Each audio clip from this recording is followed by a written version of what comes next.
Hello दोस्तों, झलक serial में आप सभी का स्वागत है। आज के एपिसोड में जहाँ पे हम देखते पराशर बोलता है कि ये नूतन ये सब क्या चल रहा है, तुम बताओगी।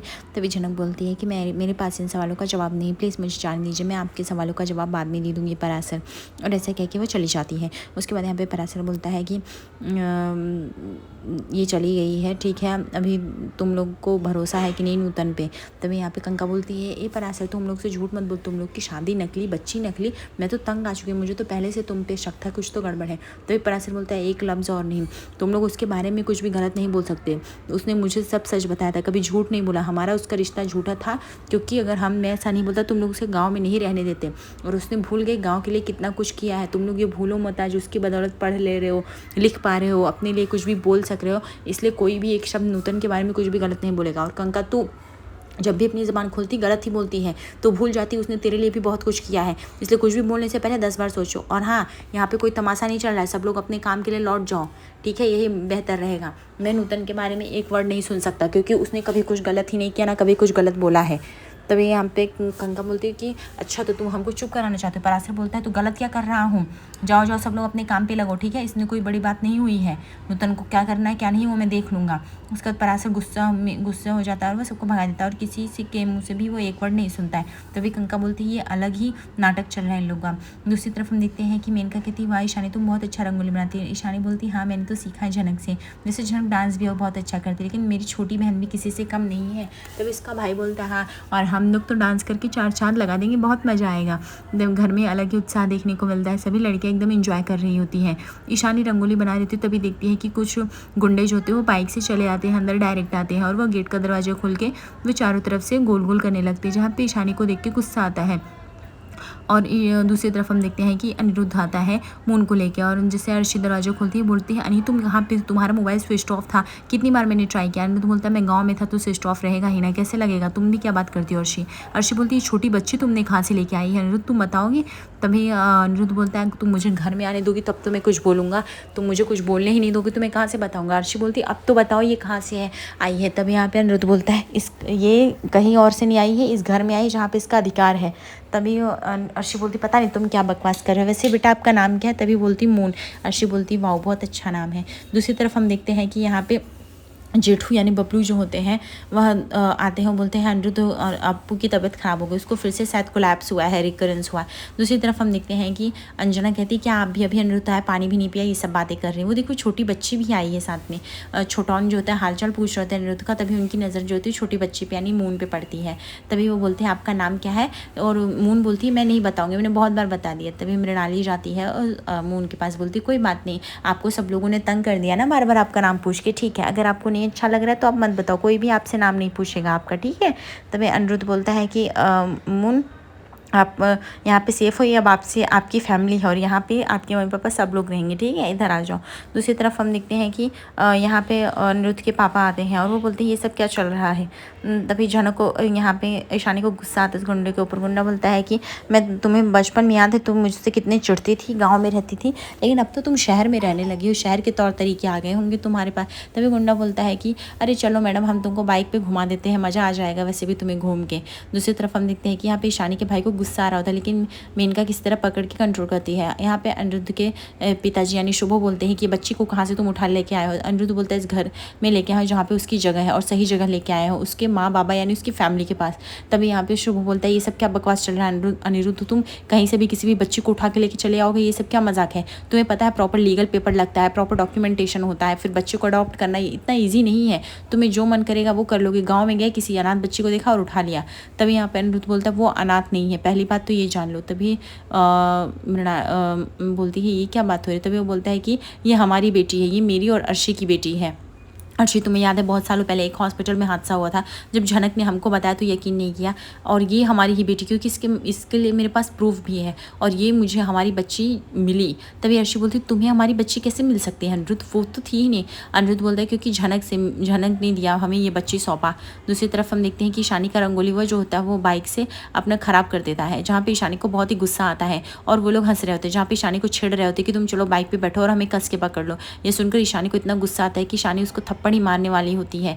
तभी वो बोलता है कि थोड़ा गुस्सा कम करो, और वह ईशानी का हाथ पकड़ लेता है, जहाँ पे ईशानी का गुस्सा और बढ़ रहा होता है। और वह ईशानी को छिड़ के कहता है कि काफ़ी गुस्सा है, लेकिन कोई बात नहीं, मैं तुम्हारा गुस्सा कम करने आता है, तुम आओ जरा बाइक पर बैठो, मुझे कस के पकड़ो, मैं तुम्हें पूरा गाँव का सैर कराऊंगा। ये सुनकर ईशानी को गुस्सा आता है और वह एक थप्पड़ जड़ देती है, जहाँ पे हम देखते हैं कि उसका भाई काफ़ी खुश हो जाता है। यह देख के वह गुंडे के ईगो को काफ़ी हर्ट होता है, बोलता है मैं तुम्हें बाद में देख लूँगा, लेकिन तुमने ये थप्पड़ मार के अच्छा नहीं किया है, मुझे ये बात याद रखना। तभी यहाँ पे अंजना बोलती क्या तुम्हें झनक से मिली? तभी यहाँ पे अर्शी बोलती तुम्हें झनक कहाँ पे मिली?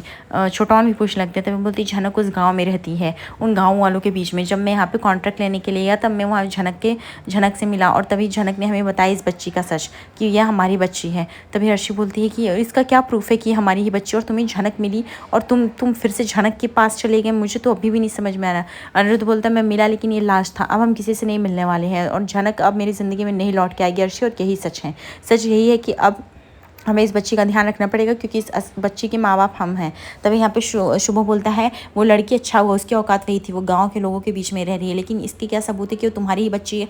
हो सकता है कि किसी को सड़क वाले को उठा के तुम लेके चले आए हो। अनिरुद्ध बोलता है इसका सबूत है, और वैसे भी बार बार झनक को ब्लेम करना बंद कीजिए, उसका वैसे भी एहसान है, 5 साल तक उसने किसी तरह इस बच्ची को पाला पोसा है, मून को अपने हाथों से बड़ा किया है, इसीलिए ऐसा हुआ है। दूसरी तरफ हम देखते हैं कि यहाँ पे अंबिका को उसकी जेठानी देवरानी समझा रही होती कि जो ईशानी ने किया वो बहुत ही गलत है, गाँव में एक गलत मैसेज जाएगा, और इसकी वजह से उन गुंडों का कुछ भी, बदमाशों का भरोसा नहीं, शादी में कुछ भी सीन क्रिएट कर सकते हैं। तभी उसकी दादी जो होती है वो ईशानी को बुलाती है, ईशानी को बोलती है ये सब करने की क्या ज़रूरत है? ईशानी बोलता है पहले वो लोगों ने शुरू किया था, क्या गंदे गंदे वॉक के सेंटेंस बोल रहे थे, इसलिए मुझे थप्पड़ मारना पड़ा, और जब कोई गलत बोलेगा तो आवाज़ उठानी पड़ेगी। यहाँ पे मेनका की माँ बोलती है ईशानी मुझे पता है तुम शहर में पढ़ी लिखी हो, इसलिए तुम शहर जैसी बातें कर रही हो, लेकिन गाँव में ऐसा नहीं है, अगर ऐसा कुछ हो गया तो शादी करना मुश्किल हो जाएगा मेनका की शादी में वो लोग कुछ ना कुछ प्रॉब्लम कर देंगे। तभी यहाँ पे ईशानी बोलती लेकिन मैं उन लोगों से नहीं डरती हूँ। अंबिका बोलती बस कर ईशानी बस कर, बहकावे में मत आ, कुछ भी मत बोल बड़ों के सामने। अर्शी बोलती ये सब क्या चल रहा है, तुम बोलोगी और मैं मान जाऊँगी, वैसे भी झनक अभी तक अच्छा हुआ अपने लेवल के उधर से चली गई, वो गांव में रहने लगी है, वैसे वो तुम्हारे साथ क्यों नहीं आई, और ऐसा क्या हुआ जो तुम झनक से नहीं मिलोगे, तुम्हारा प्यार कब से ख़त्म हो गया? तब यहाँ पे अनिरुद्ध बोलता है कि प्यार नहीं ख़त्म हुआ है, समझो कि हमारी बच्ची को उसने सौंप दिया है, उसको सच्चाई पता थी, वो उस औरत से मिले, उसने रिकॉर्डिंग भी भेजा है, मैं वक्त आने पर तुम्हें सुना दूँ, लेकिन अभी इस बच्चे को हमें ख्याल रखना पड़ेगा, ठीक है? और ये जो माँ बार बार बोल के रो रही है ना, झनक इसकी माँ है, झनक को ही माँ बुलाती थी, और अभी उसने शादी भी कर ली है। ये सुनकर जेठू बोलते हैं क्या झनक ने शादी कर ली है? अनिरुद्ध बोलता है हाँ वो शादी कर ली। तभी यहाँ पे अर्शी बोलती किससे कर ली? अनिरुद्ध बोलता है गांव के एक लड़के से कर लिया है। अर्शी बोलती चलो अपने सेम लेवल पे किया है ये तो अच्छा है, वैसे भी उसका फ्यूचर वही होना चाहिए था। अनिरुद्ध बोलता है ये सब बकवास करने से ज़्यादा इंपॉर्टेंट है उसने हमारी बच्ची को सेफली रखा और हमें उस पर फोकस करना चाहिए, और इससे ज़्यादा नहीं, और मैं नहीं चाहता कि झनक का आप कोई भी नाम ले इस घर में। तभी अंजना बोलती है ये तो अच्छी बात है कि उसने शादी कर ली, शादी करके आगे बढ़ने का सबका हक है, और मैं तो यही बोल रही हूँ कि झनक को खुश भी होना चाहिए। वैसे बेटा तुम क्या खाओगी? तभी यहाँ पे मून मना कर देती मुझे कुछ नहीं खाना, मुझे मेरी माँ के पास जाना है। ये सुनकर जेठू को एकदम से वो हो जाता है कि झनक ने इसको इतना पाला पोसा, उसको माँ बोल रही, मतलब ज़रूर झनक इसे बहुत प्यार करती, वो कैसे रह रही होगी इसके बिना? अनिरुद्ध बोलता है मुझे कुछ भी नहीं पता, वो मैनेज कर लेगी, वो चाहे जैसे, वैसे भी बच्ची हमारी है, रिस्पॉन्सिबिलिटी भी हमारी रहेगी, और इससे ज़्यादा और भी क्या चाहिए हमको। तभी यहाँ पे शुभ बोलता है ये तुम्हारी बच्ची, इसका क्या सबूत है, समझ में ही नहीं आ रहा है, और तुम लोग अर्शी और अनिरुद्ध प्लीज़ तुम लोग इस बच्ची को अडॉप्ट करने से 10 बार सोचिए, तुम्हारी बच्ची है भी कि नहीं वेरिफिकेशन करो। अनिरुद्ध बोलता है उसकी करने की ज़रूरत भी नहीं, क्योंकि मेरे पास पुख्ता सबूत है, और जो कि मैं आप लोग को सुना भी दूंगा। तभी दूसरी तरफ यहाँ पे तनुजा बोलती क्या पता झनक अपनी ही बेटी को भेज दिया हो इस घर के तौर तरीके रहन सहन के लिए। अनिरुद्ध बोलता कॉमन माँ, उसने हमारे बच्चे को संभाल के रखा, ये हमारे लिए बहुत ही बड़ी बात है। जहाँ पे अंजना जो होती है उसको पुचकार रही होती है और बोलती चलो तुम कुछ खा लो। जहाँ पे मून बोलती मुझे कुछ नहीं खाना, मुझे मेरी माँ के पास जाना है, प्लीज़ मेरी माँ के पास लेके चलो।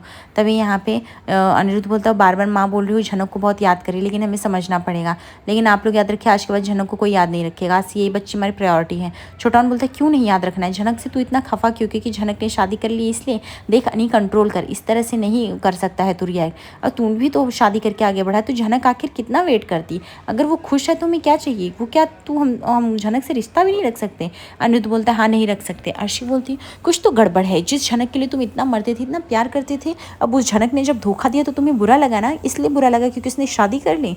वाह अनी वाह, वो तुम तो बहुत ही अलग हो, लेकिन मुझे लग रहा है बात कुछ और भी है जिसकी वजह से तुम इतना ओवर रिएक्ट कर रहे हो। अनिरुद्ध बोलता है बात कुछ भी नहीं है, मृणालिका को सुनकर गुस्सा आ जाता है। वो बोलती बस करो अर्शी, तुम्हें तो खुश होना चाहिए, तुम्हें तो झनक का एहसानमंद होना चाहिए कि झनक ने तुम्हारी बच्ची और पति दोनों लौटा दिए।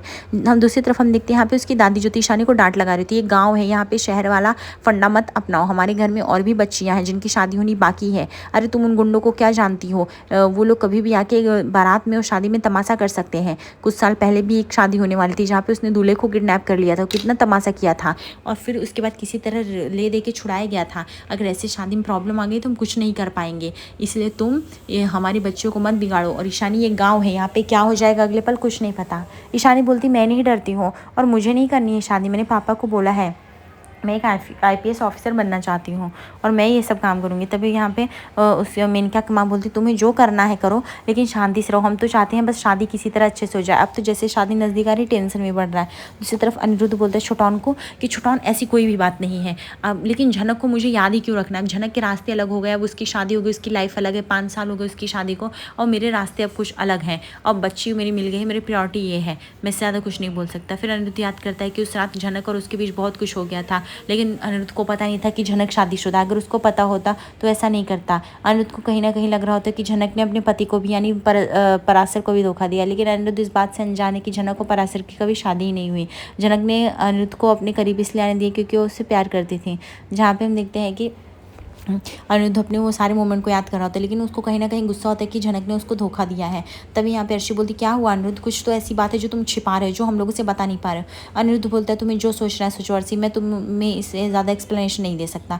दूसरी तरफ मेनका की माँ बोलती बस तुम लोग शांति से रहो। मेनका तुम शादी के जब तक नहीं हो जाती तुम रूम से बाहर मत निकलना, उन गुंडों का भरोसा नहीं कब क्या नाटक कर दें। और ईशानी तुम भगवान के लिए शांत रहो और अपना ये जो रानी झांसी का रूप है वो शहर में जाके दिखाना। अंबिका बोलती मैं क्या ही करूँ दीदी, मैंने इनके पापा से कितनी बार कहा है शादी के लिए लेकिन वो करते नहीं, वो बच्चों से इतना प्यार करते कि बात मान जाते। ईशानी ने बोला नहीं शादी करनी है और वो मान गए। ईशानी बोलती उसको IPS ऑफिसर बनना तो वो बनाएंगे। तभी उसकी दादी बोलती है इसमें कुछ गलत नहीं, लेकिन इस तरह से ज़्यादा रिएक्ट करना भी गलत ही है। तभी ईशानी बोलती ठीक है आप लोग मेरी शादी करा दो और क्या होगा, ज़्यादा से ज़्यादा मैं उनके गले पड़ जाऊँगी, उनको परेशान करूँगी। तभी उसकी दादी बोलती ये सब मजाक करने का वक्त नहीं, अब तो मुझसे हंसा भी नहीं जा रहा है, तुम्हें समझ में भी आ रहा है वो गुंडे कितने खतरनाक है, क्या क्या नुकसान करते, किन लड़कियों के साथ क्या क्या कर डालते हैं। तभी ईशानी बोलती इसके पीछे तो मैं आवाज़ उठानी है ना। दूसरी तरफ हम देखते कि झनक जैसे ही रूम में एंट्री मारती पराशर बोलता है नूतन मुझे तुमसे कुछ बात करनी है, तुमने मून बिटिया को ऐसे भेज दिया, ऐसे जाने दिया, एक तो मून तुम्हारी बिटिया नहीं थी, वो शहरी बाबू तुम्हारा पति नहीं था, आखिर तुम्हारा सच क्या है मुझे कुछ भी नहीं समझ में आ रहा है। झनक बोलती है अगर आप लोग को इतनी दिक्कत हो रही है तो मैं यहाँ से चली जाती हूँ, मैं यहाँ नहीं रहूँगी और मैं किसी से कुछ भी शिकायत नहीं करूँगी। तभी यहाँ पे पराशर बोलते हैं कि तुम्हें क्यों नहीं समझ में आ रहा, इतने सालों बाद जो मैंने इज्जत कमाई थी वो सब 1 मिनट में मिल जाएगी अगर तुम यहाँ से चली जाओगी। तभी यहाँ पे झनक बोलती ठीक है मुझे सज़ा दे दीजिए। पराशर बोलता है अच्छा क्या सज़ा देंगे हम तुमको। झनक बोलती मुझे जान से मार दीजिए। पराशर बोलता है ए नूतन तुम पागल हो गई हो क्या, मैं सिर्फ ये जानना चाहता हूँ कि तुम अपना सच क्यों नहीं बता रही हो। झनक बोलती मैं अपना सच नहीं बताऊंगी, भले मैं इस गांव से चली जाऊँ और अब मेरा सच आप जान के ही क्या करेंगे, मैं एक बुरी औरत हूँ, इससे ज़्यादा क्या चाहिए। पराशर बोलता है तुम पगला गई हो क्या, तुम जाओगी कहाँ, तुम कहाँ जाओगी, तुम्हें कुछ भी पता है, कैसे छोड़ के जाओगी। झनक बोलती मुझे कुछ भी नहीं पता, जैसे मैं आई थी 5 साल पहले वैसे कहीं ना कहीं चली जाऊँगी, आश्रय ढूंढ लूँगी। पराशर बोलता है मैं तुम्हें आज तक नहीं समझ पाया हूँ, नूतन प्लीज़ बताओ ये सब क्या चल रहा है, मुझे कुछ भी नहीं कछु नहीं समझ में आ रहा है। तभी यहाँ पे झनक बोलती है मैं अब कुछ बताने की स्थिति में नहीं हूँ, बस ज़्यादा से ज़्यादा ये जान लीजिए मेरी ज़िंदगी यही है जो मैं जी रही हूँ, आप लोगों ने गाँव में रहने दिया ये सब बहुत अच्छा, और आपकी इज्जत नहीं मिट्टी में मिलेगी अगर आप मुझे सजा दे देंगे सबके सामने, क्योंकि ये सब आपने मेरी वजह से किया और वैसे भी पहले से ही पता था नहीं ये सब होने वाला है। तभी यहाँ पे पराशर जो होता है वो नूतन को समझाया नहीं, झनक को समझाते कि वो गाँव छोड़ के ना जाए। जहाँ पे झनक बोलती है अब उसे ऐसे स्टेज पे कुछ भी फर्क नहीं पड़ता। धन्यवाद।